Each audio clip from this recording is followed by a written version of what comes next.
If you want to uninstall an app, you right click on it and go to more options. There is delete, but all that'll do is delete the shortcut from the desktop. It won't actually uninstall the app. So go to settings and tap on apps and then hit installed apps. And then here you'll see a list of all your apps. You can either look for it manually or you can search for it again. And there it is. Now from here, you can hit the three-dot menu over here and click on uninstall from here.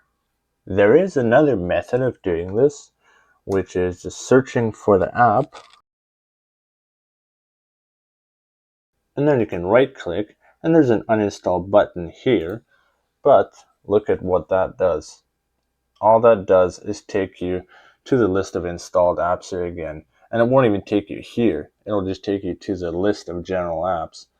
Just took me here because I'd already searched for this. But if I clear the search here, let me just get out of this. And now I try this again. Right click on the app, hit uninstall.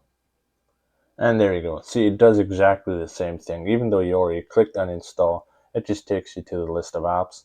And it's already done this in Windows 10 and as far as I remember before that. So it's still just as weird. And if you want to find out what Minitool Power Data Recovery does, this is a very neat program. Then check out this video on the side here.